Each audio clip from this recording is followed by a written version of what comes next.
City of Bangalore, before independence, had 756 water bodies, and today we have about 216 water bodies. These water bodies, which are also termed as lakes or wetlands, are the treasure of the Bangalore, as it met the requirement of the people in the form of providing the water for irrigation, fishing, etc. And our study shows that when the ecosystem is pristine without any contaminant, it provides the services in the form of provision of the fish, fodder, groundwater, etc. to an extent of 10,500 rupees per hectare per day when the lake is polluted. Because of irresponsible action of letting untreated sewage, the worth of the lake comes down to 20 rupees per day per hectare. The people, the population which depend on the lake include fishermen, washerwomen, the farmers, etc. And they become vulnerable with the pollution. And also the people like us who do the science also lose the opportunity to do a good science in a pristine ecosystem.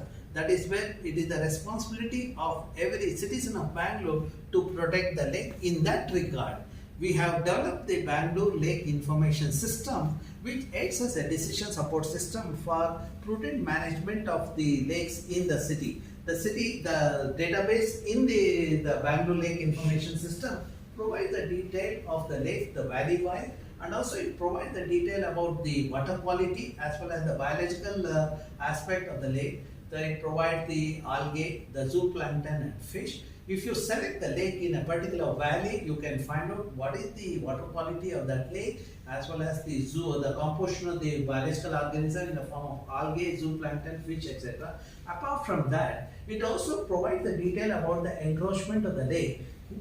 How much the lake has been encroached as per the government record, and also as per the current the remote sensing data, as the pictures are worth millions of words and it doesn't lie. So it gives an actual picture of the encroachment. We hope that with this kind of information available to the city administration, the city administration will be able to take a sensible action in evicting all the encroachers who have encroached the lake as well as the Raja Kalways or the stormwater drain. When we look at the city landscape is an undulating terrain, and we have 3 watersheds, and lakes are interconnected. If you want to address the annual flooding happening in the city and associated calamities or vulnerable situation, we need to re-establish the interconnectivity among the lake, and in that regard, we need to establish the connectivity among the lake and remove all the encroachment irrespective of the status of the encroacher.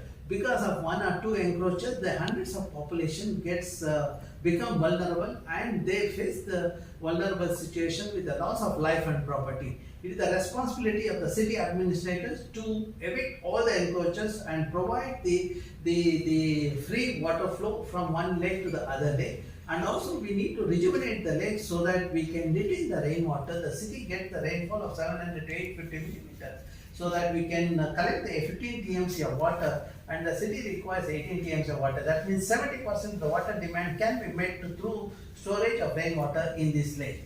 And if you look at the transition of the landscape from 1970 to 2023, using remote sensing data we have analyzed, and this shows the city landscape was porous in 1973 with the 68% green cover or the vegetation cover and the water bodies.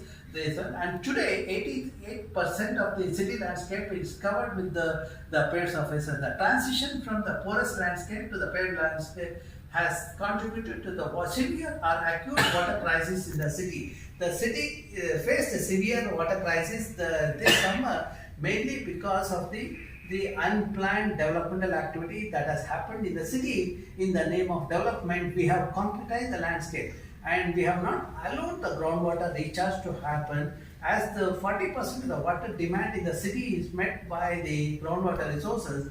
And because of the paved surfaces in the land surface, there was not enough groundwater recharge happening. And because of the enhanced construction activity and industrial activity, there was a over exploitation of the groundwater, which has contributed to the acute water crisis in the city.